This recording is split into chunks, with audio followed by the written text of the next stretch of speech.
Hello all you lovely people, and welcome to another Enhanced Edition, where today we're doing something not unheard of on the channel, but definitely something I've only done a couple of times, and that is looking at a custom that I didn't do. And I do want to make that as abundantly clear as I can. This is not my work. This is a custom from an incredibly talented artist who goes by Deceptipunk Customs. There will be a link down in the description to their Facebook page. Short version is I saw this on eBay, thought it looked really cool, it was remarkably affordable, and decided I'm gonna get it, and I got it, and it's very cool. But yes, just once again to clarify, I did not do this. This is the work of Deceptipunk Customs. I do not possess the talent or tools to do a full recolor like this. I am not claiming this as my own work, I'm just looking at it because it's freaking awesome. I mean, look at this.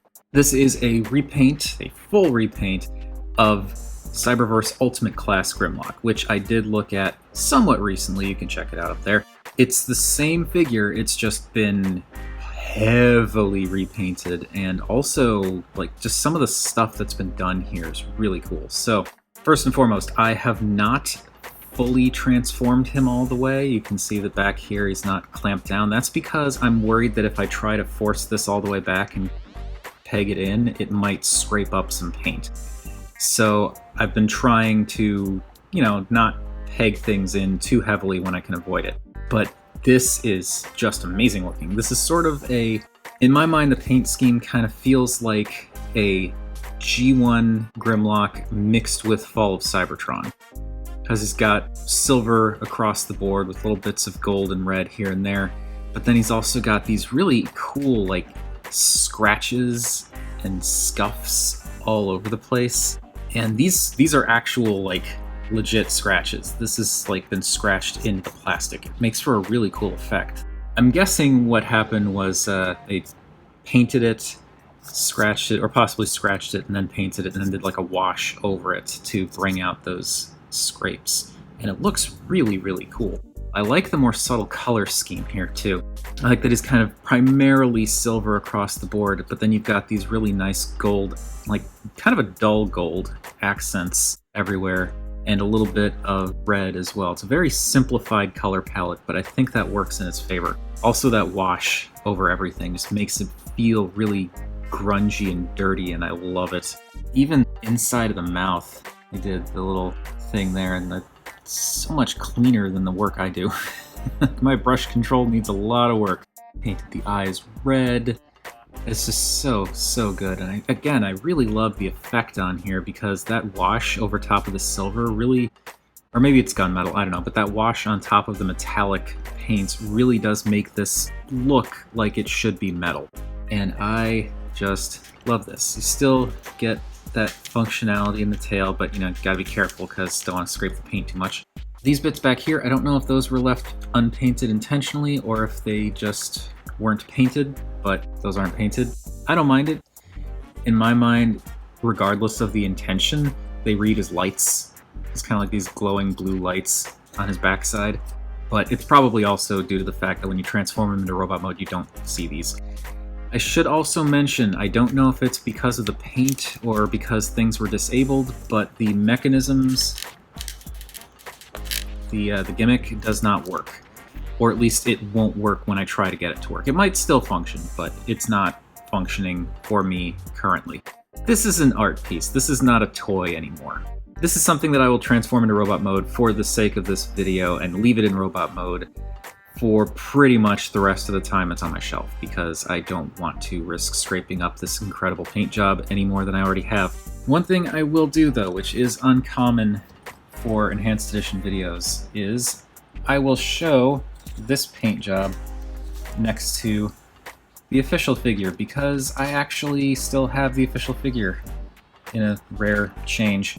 And so here you can see how much of a difference all of that makes. There's so much going on here. It's like a full across-the-board repaint, even on the interior bits, which I'll show off when we get to robot mode. Like completely changing the tail from yellow to silver, which brings it in with everything else. And the torso section is so much less colorful, but in a good way. The head looks a lot more threatening with the with the dingy metal and the red eye. It's not quite as friendly and lovable, this Grimlock, and that's okay. But yes, that is how that looks compared to the original unpainted toy, for those who were curious. And yeah, that pretty much does it for the Dino mode, so let's move on to the robot mode.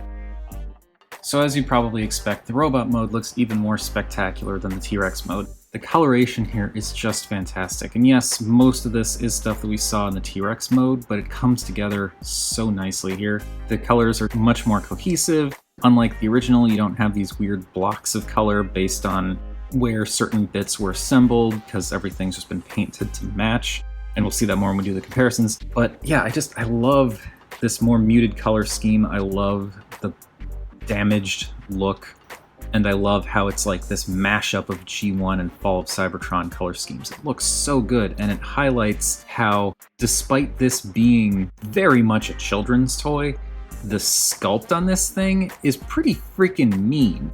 And again, I just love that scuffed and scraped effect all over this thing. Colors are so much more cohesive now. Even the thighs have been painted and scuffed up. I like the gold accents for the hip plates there too, those are nice.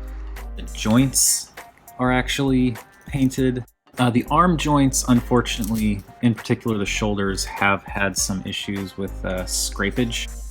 I don't know if that's from the construction or if it has to do with the way that it's been kind of warm lately, so it might be that it was a bit warm when it arrived and I started moving the joints too soon, I don't know. But the shoulders, unfortunately, are showing some paint scrapage, but it's fine. In my mind, paint wear and scrapage on this thing just adds to the effect because it's meant to look kind of screwed up.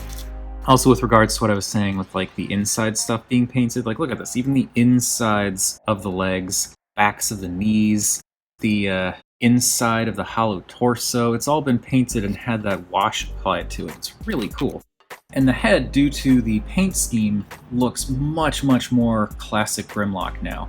Painting the eyes in this case red, but blue would probably have also worked. But I know why it's red, because it's, you know, matching the T-Rex mode and all that. But painting those red and doing that little line across to kind of bridge the gap between the eyes, you don't really read it as two separate eyes anymore. Now it reads more like a visor. And the rest of the head, when it's all in black like this, looks so classic Grimlock. It's one of those things that I'd never quite picked up on until seeing it in this color scheme, but the actual shape of the head is very reminiscent of the original character, the original toy. It's kind of surprising how much of a difference a simple, well not simple, but how much of a difference a color change, a little color swap can make. And also, of course, there's some nice weathering on the head itself. So much work went into this, and I wish I could do stuff like this, but I do not possess the capacity. Not yet, anyway. Alright, so for that uncommon comparison, here he is with the unpainted original figure, and again, my goodness, what a difference a paint scheme can make. Art piece, toy. It's so amazing, though, that these are both the same figure. Like, the colors here are so much brighter and more toy-like, which is totally fine. It's just, it feels so much different with this paint scheme. This is a Grimlock who's been through some stuff. And this is a Grimlock who's still apparently got his boisterous and adventurous spirit. So I guess Cyberverse versus War for Cybertron? Even though if we're combining the continuities, then War for Cybertron would have come first? I don't know. Maybe being boisterous is how Grimlock overcame the trauma of being forced into an alternate mode that he never wanted, and also basically being lobotomized. Let's get a little dark. Let's get back to the toy stuff. So yeah, what a frickin' difference. Seriously. The only thing I'm noticing now, looking at them side by side, that's missing from this is there's no Dinobot or Autobot logo anywhere on the toy, which is totally fine. It's Grimlock, you can tell it's Grimlock, and plus Grimlock has typically not been all that big on the Autobot thing for most depictions from what I've seen. The only real gripe, I guess, but it's not even really a gripe, the only kind of bummer about this is the fact that because the entire thing has been painted, it makes it not really playable like the original toy is.